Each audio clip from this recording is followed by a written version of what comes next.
정계정맥류라고 해서 남성 난임을 일으키는 가장 흔한 질환이 있죠. 저희가 남성 난임을 볼 때 가장 집중적으로 치료하는 질환이 정계정맥류인 것 같습니다. 오늘은 이 정계정맥류에 대해서 제가 말씀을 드리겠습니다. 정계정맥류를 가지고 병원에 오시는 경우는 크게 한 3가지인 것 같아요. 하나는 통증이라든가 어디 불편함 증상이 있어서 오시는 경우가 있고요. 또 한 가지는 내가 아이를 가지려고 준비를 하다 보니까 정액소견이 안 좋네, 그러고 나서 검사를 하다가 정계정맥류가 발견되시는 경우가 있는 것 같고요. 또 한 가지는 집에서 이제 목욕할 때 아래를 보고 여기 혈관이 이렇게 튀어나온 거 있네 해서 오시는 경우입니다. 이제 통증 같은 경우 설명을 드리면, 사실 정계정맥류에 대한 통증은 그렇게 심하고 날카롭게 생기진 않습니다. 고안으로 혈액이 쏠리면서 혈액순환이 잘 되지 않고 혈액이 정체가 되면서 약간 좀 죄어오는 듯한 양상의 통증이라고 생각하시면 되십니다. 또 이제 그런 증상이 아무 때나 생기는 거는 아니고요.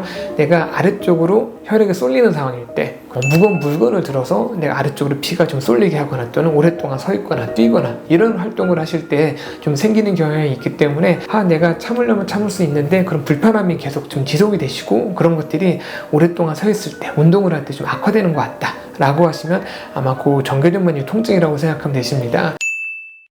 사실 숙련된 비뇨기과 의사들 같은 경우는 다 만져보는 것만으로도 정계정맥류를 다 알 수 있습니다. 그런데 1단계라든가 또는 난임이라든가 이런 경우일 때는 사실 낮은 단계에서도 난임이 유발이 되는 경우가 있거든요. 이런 경우는 사실 만지는 것만으로는 알 수는 없어요. 그래서 정확하게 정계정맥류를 확인하고, 또 정계정맥류 말고 다른 통증을 일으키는 원인들도 저희가 배제를 해야 되다 보니까 나머지 다른 검사들도 같이 하게 됩니다. 그것들 중에 가장 중요한 게 고환 초음파인 것 같아요. 고환 초음파를 보면 이 정계정맥류가 얼마나 늘어나 있으며 혈류의 역류 정도가 얼마나 되는지를 확인할 수가 있고요. 또 치료하고 나서 이게 과연 치료가 잘 됐는지도 확인할 수 있으시니까요. 고환 초음파가 제일 중요한 것 같습니다. 또 이 정계정맥류가 통증을 유발하기 때문에 사실 이 통증을 유발하는 다른 질환이 없는지도 반드시 확인을 해봐야 되거든요. 그래서 소변 검사라든가 간단한 엑스레이 같은 것들을 찍어서 확인하시는 게 반드시 필요하고요. 또 이 정계정맥류가 왼쪽과 오른쪽에 있으면 주로 왼쪽에만 생기게 되는데, 너무 심하게 생겼거나 또는 양측으로 생긴 경우는 혹시라도 고환 말고 다른 그 위쪽에 있는 요관, 신장 그쪽의 문제들도 같이 확인을 해야 하는 경우들이 있습니다. 그렇기 때문에 필요에 따라서는 신장 초음파라든가 CT 같은 것들을 찍어서 확인을 해야 되기 때문에 이런 부분들도 같이 한번 체크해 보시는 게 도움이 될 것 같습니다. 정계정맥류의 치료는 결국은 늘어난 혈관을 차단을 해서 정상적으로 얇은 혈관을 통해서 피가 흐르게끔 하는 게 치료의 목적이라고 생각하면 됩니다. 혈관을 확인하는 가장 쉽고 가장 일반적인 방법은 저희가 절개하고 나서 수술을 하는 거죠.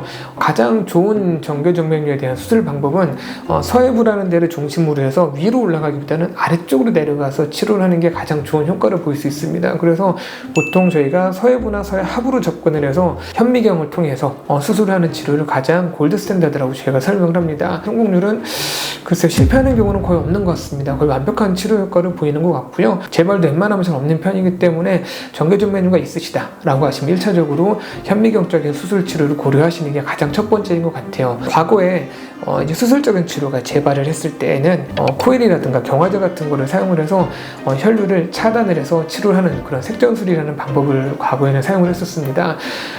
이런 색전술이 그런 경화제나 이런 것들이 과거보다 굉장히 많이 좋아졌습니다. 그래서 수술보다는 좀 떨어지는 측면이 분명히 좀 있기는 하지만 워낙 하시는 과정이 간편하고 비용적인 부분도 수술보다는 좀 더 저렴할 수 있습니다. 그렇기 때문에 그런 난임이라든가 아니면 너무 어린 나이에 그런 정계정맥류가 심하게 있어서 반드시 좋은 치료 효과를 봐야 되는 그런 특별한 경우가 아니라고 하시면 요새는 색전술을 1차 치료로도 고려할 수 있기는 합니다. 그런데 환자분이 상태에 따라서 사실 어떤 치료를 해야 될지를 판단하는 것은 사실 그렇게 쉬운 문제는 아닙니다. 그래서 수술을 한번 먼저 고려를 해보시고, 나는 그래도 좀 색전술이 좀 해보고 싶어 라고 하시면 아마 색전술과 수술을 같이 하는 의료기관, 대학병원 같은 경우는 같이도 하시고요. 개인병원 같은 경우는 아마 이제 저희 병원 같은 데서는 아마 같이 하게 되는데요. 아마 그런 데 가셔서 내가 정말 색전술을 해도 될 만한지 또는 반드시 수술을 해야 할 만한 상황인지 이런 부분에 대해서 판단을 하시면서 치료를 결정하시는 게 도움이 되실 것 같으니까요. 한번 그 부분은 꼭 내가 어느 치료를 받으실지를 판단을 하실 때 한번 참고하시면 도움이 되실 것 같습니다.